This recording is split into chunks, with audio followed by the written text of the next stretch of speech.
to deliver today a very important message. One of my favorites because I've never done this. It's a secret reveal. How to impact the world with your message. You all have special messages. Every person that listens to this has a unique talent, ability, and skill. No one can do what you are put here to do. So only you can carry that message, right? Well, I'm Dr. Will Horton. I'm a psychologist, and I'm the world's leading NLP trainer. So what would happen if you could get your message out to the world and impact those that really need it? Well, it's no secret that many people have great messages they wish to share with the world. Maybe a niche market within the world, a select subgroup, battered women or substance abusers, whatever the message. You have, you got it and you want to get it out there. And they have passion and desire to do it. And they try to share their unique message, but usually it falls on deaf ears and it never really catches fire, right? Here's some more secrets. Martin Luther King was not the first preacher to speak for or about civil rights, right? Tony Robbins did not invent NLP, nor teach it differently at first. He does now, and he's changed it, but that was his start, right? Zig Ziglar was not the first sales trainer, right? Even though he says he was born a salesman. And of course, Deepak Chopra was not the first medical doctor to speak of health. But each one of these impacted the world in different ways. Some more specifically, more niche market, sales or self-help, medical, civil rights. But it rippled out into the bigger picture world, if you will, right? But each one was not the first, but they just did it slightly differently. So here's what is tried. Here's what I tried and what other people do, right? Taking public speaking courses. You study NLP. You mentor with the big names. You try modeling techniques. You pay for marketing, right? You trust others with your message. I've done this one, right? Here's why it didn't work. Throughout history, those that are able to share their passion, strength, and hope can and will inspire millions. It may start small, and maybe it's only a few thousand. Remember, one of the greatest speakers in history, one that impacted the world more in the Western world more than anyone, only started with 12 close people, right? However, it seems like the ability to do this is a closely guarded secret. And many people who do manage to break through really can't share with you how they did it. They're the thinker. They can't tell you how they think the thoughts. What makes them them, right? And those that say they can really may not understand this, right? And some more why it didn't work. Let's face it, the powers that be will stifle and block others who try to break through. I mean, you know this, right? And then also not understanding how to deliver your message, right? And also how to tweak your message at the last minute for the right group, right? And then, of course, they try the incorrect use of modeling, right? But I want you to have hope. Have hope, ladies and gentlemen. It's not your fault. You may have the idea, but no one has shown you how to do it, You have a dream, but it's not your fault you haven't accomplished it yet. And those that say they can help you usually want to stifle you or steal your message. They may have a vested interest in keeping you down. You think they want you to succeed, but do they? So here's what I want you to do in 6 steps if you want to do this, right? Number 1, know your message and sharpen it, right? So your message is razor sharp and yet flexible enough that you can bend it when you go to slightly different groups, right? Know your target. Who is your first target market? Who are you taking it to? Who can use it and who can want it? Then you have to understand how to deliver it so they can really grasp it and eat it, right? Then you have to understand the correct use of modeling. Most people don't understand modeling, and they're messing it up when they try it. Then you have to know how to lead an organization, a group, whatever it is that you're doing, a cult. You have to know how to lead. And you need an outside eye and ear to sharpen your message. So step 1, what is your message? What is your unique message? What is your unique selling proposition if you're using that? What's your special proposition? Why? What is your message? Right? What is it you want to share with the world? Why you? Why are you the best person to do this? You know, and there may be other people, but why you? Mm-hmm. That's what's important, right? And also realizing that when the people are listening, you're doing all these things, but you got to also bear in mind what's in it for me. That's what your audience is thinking consciously and subconsciously. Step 2, who is your target audience? What are they? Who are they? Where are they? What do they need? So you know what their needs that you're trying to fulfill, but more importantly, what do they want? You start giving them their wants, and you bury their needs inside of their wants, and then they'll do that. Give them their wants, then their needs, and they're much more likely to take it. And then, of course, use rapport. Right? Step 3, know how to correctly deliver information. Subconscious training. Keep some secrets. This is one of my weak points. Is I share too much too early. Right? You got to keep dangling the answer in front of people.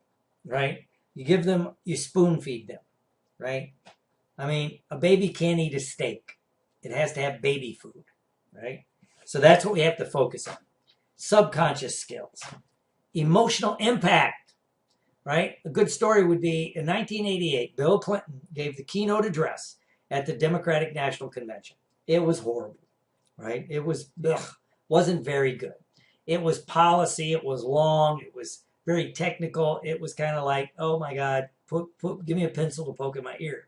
Right? What happened? 3 years later, he comes back running for president. And he's different. Why? He learned how to have an emotional impact. And giving people, going back to what we said before, giving them their wants, bearing their needs in there. Right? Then he impacted the world. You have to know hot buttons. Yeah, you have to know those hot buttons. And then you have to know the big 5. If you do these 5 basic things, you get people to follow you. Right? And it's really cool information. Step 4, pick your model carefully. In your field, if there's a model you can kind of follow, but if there is, well, if they're already doing your message, yours has to be different. So you have to realize, you know, it's got to be different. The world doesn't need another Tony Robbins. The world doesn't need another Deepak Chopra. The world needs you, right? So who do you want to model? And maybe you need to step outside of your box and look at other people to model, right? This is a failing most people have if they're trying to really take their message out to the world. And then you have to think about who's your model's model.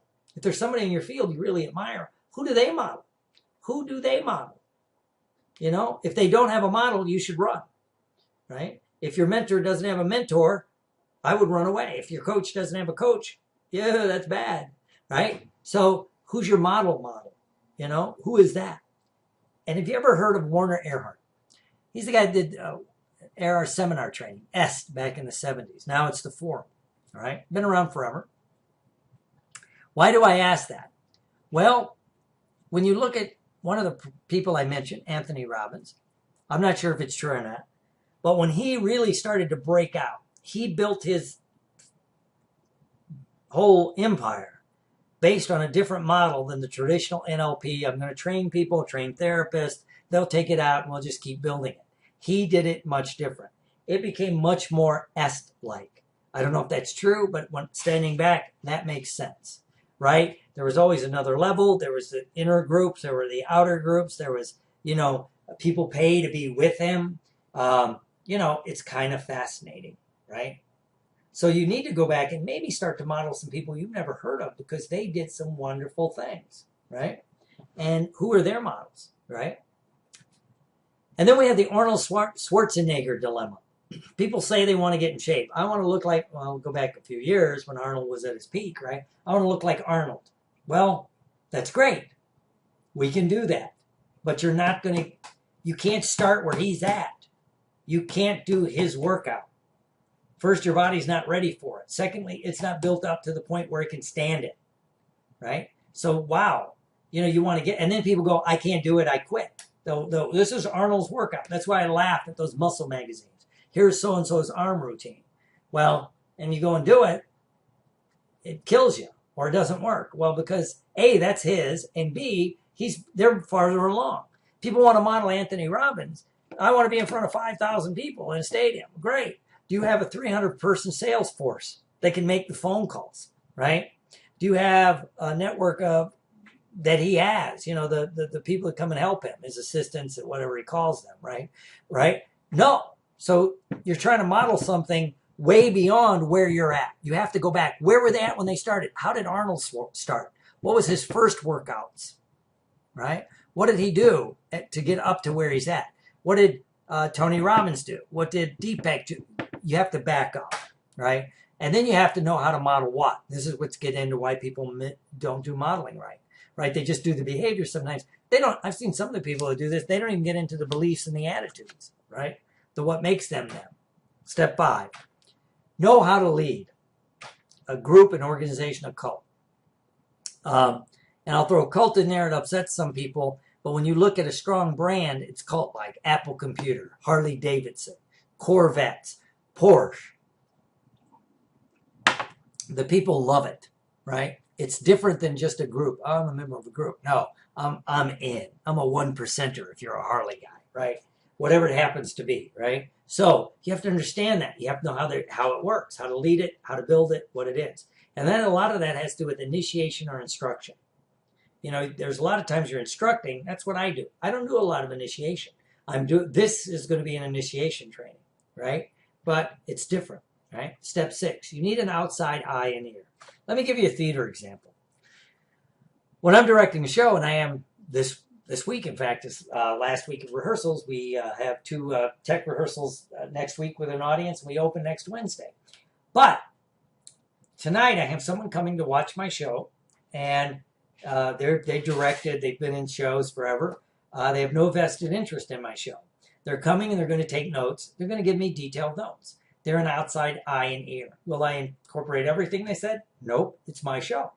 But I'm blind to what's going on, right?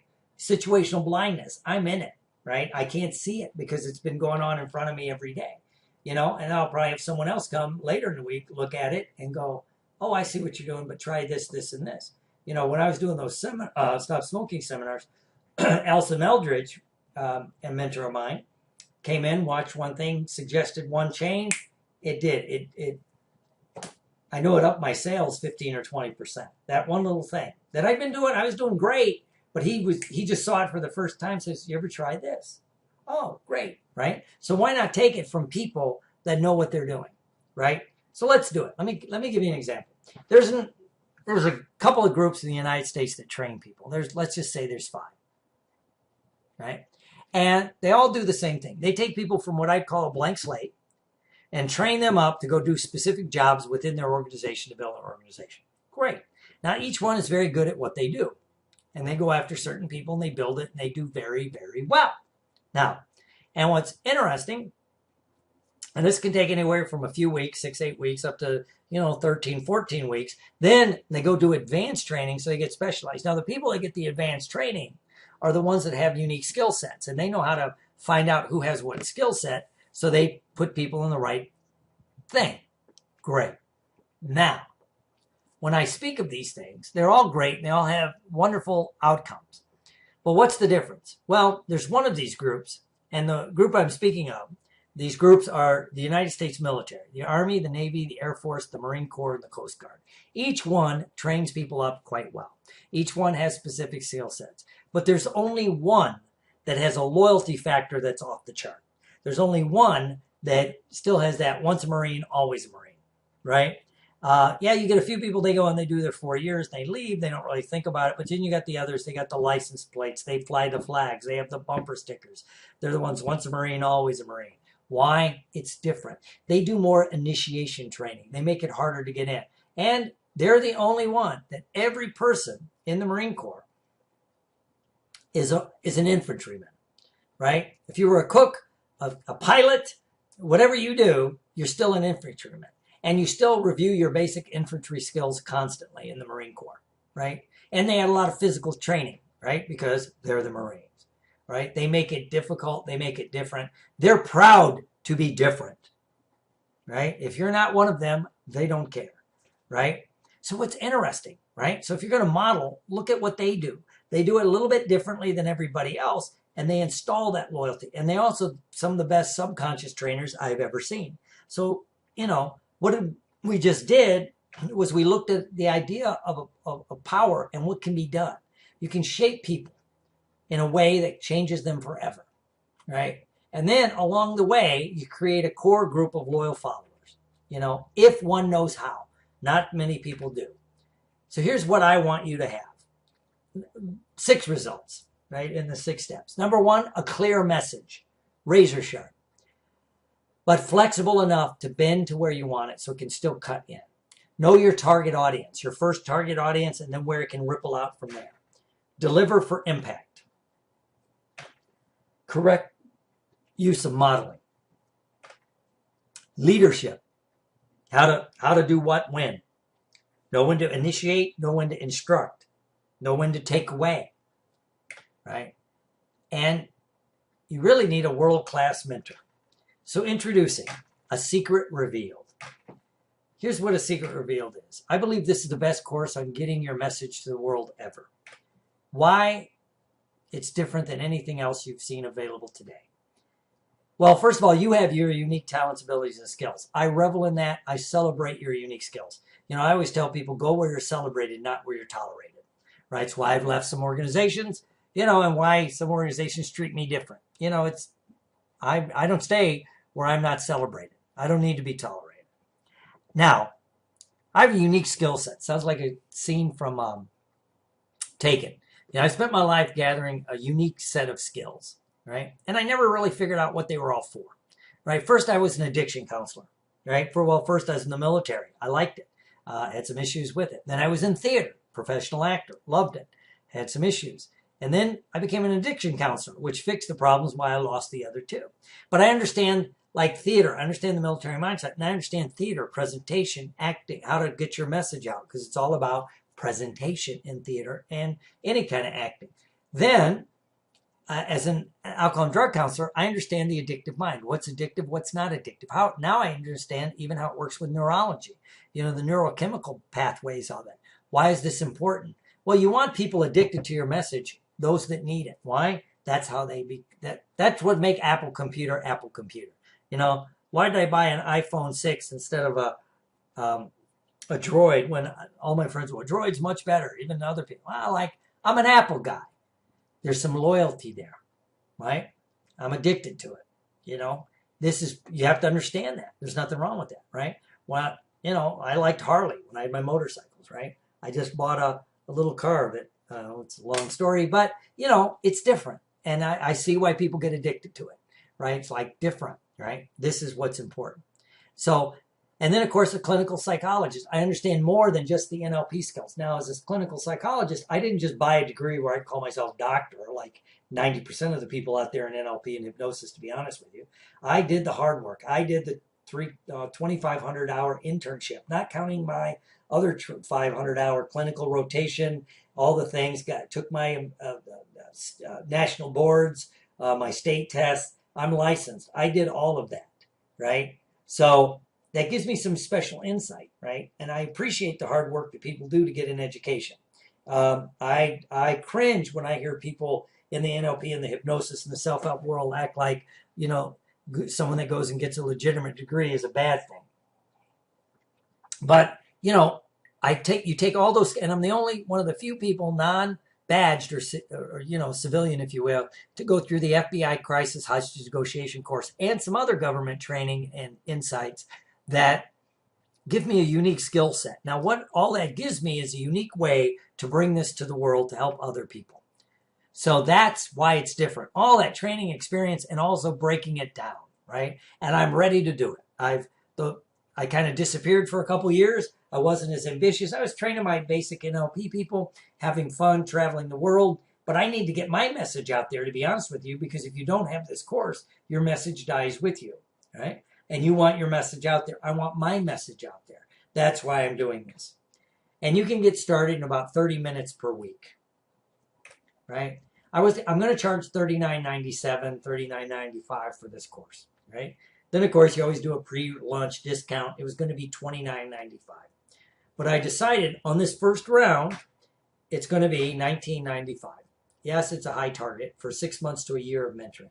It's going to be a lot of time involved. You'll have access to my entire library. Whatever I think you need, you're going to get.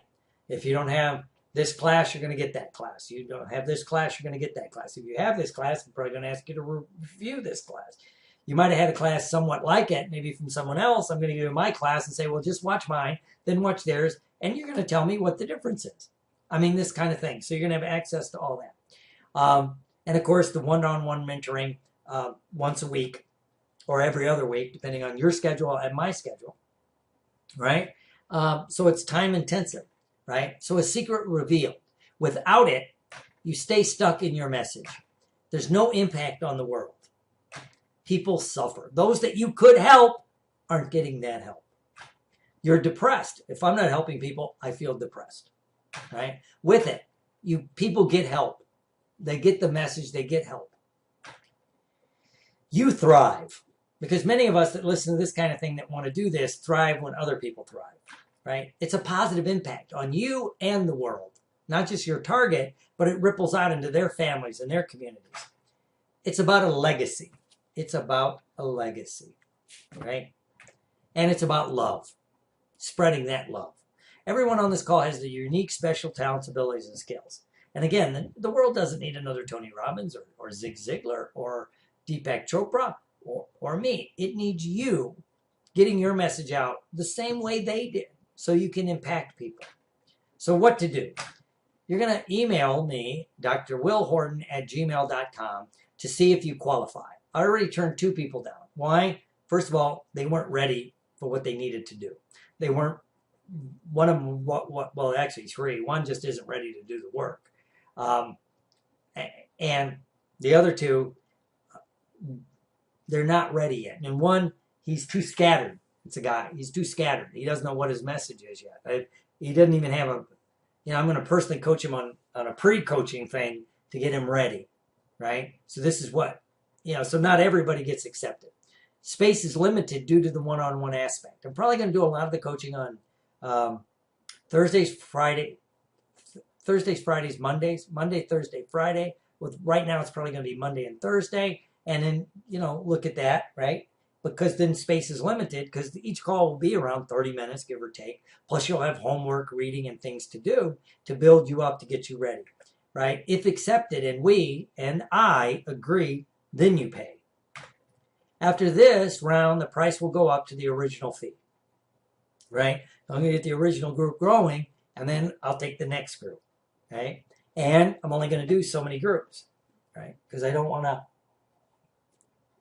do this too often because it's going to be a complement to everything else that I do. So go ahead, hurry up and do it right now. Go to drwillhorton@gmail.com.